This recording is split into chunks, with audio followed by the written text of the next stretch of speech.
Akalar, agar sizlar ham Nissan avtomobilni xarid qilgan bo'lsanglar, hech qanaqa tuning qilib o'tirmaysizlar, hamma narsasi bo'ladi, lekin bir ikkita asosiy kerak bo'ladigan zapchastlar bilan akam bitta tushuntirib chiqarlar. Aka, menga borib bazaviy narsa kerak, menga mayda-chuda emasda. Eng kerak bo'ladigan narsalar nima? Qara, eng kerak bo'ladigan narsa bu brizgavik. Ko'rishingiz mumkin. Bu original o'ziniki.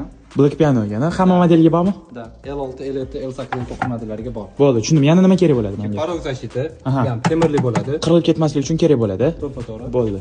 Va pulchoqlari bor, kojali va alkantarasi bor. Hamma rangidan topib berasiz. Ranglaridan bor. Bo'ldi, tushundim. Xo'p, yana nima kerak bo'ladi? Menga silikon kerak bo'ladi. Bardacho'yim bardak bo'lib ketishini oldini olish uchun shu narsalar kerak bo'ladi, to'g'rimi? Da, bu pasta kandillar ham ekan. Bo'ldi, xo'p, yana aptechka uchun men bitta sumka ko'rdim. Lini o'ziniki bu ham. Da. Bo'ldi, Lini logotipi tushgan bir. Oranjiy salon bo'lsa, sizlarga yaxshi to'g'ri keladi. Yana nimalar? Xo'p, salon filtr, moy filtr, воздушный filtr va undan tashqari maskini setka ham bor. Bo'ldi, tushundim. Undan tashqari xohlasangiz, ya'ni doполнительно xo'p, zontik olishingiz mumkin, ya'ni mikrofon olishingiz mumkin. Mana o'zini originalli aytdim. Va barichiga mana mashinasi ham kerakli bo'ladi. Bo'ldi, aka, videomiz cho'zilib ketadi. Agar yana mayda-chuda zapchastlar kerak bo'lsa, topib beraverasiz. Bo'ldi. Nomer qoldiraman, bemalol aloqaga chiqib, batafsil ma'lumot olsanglar bo'ladi.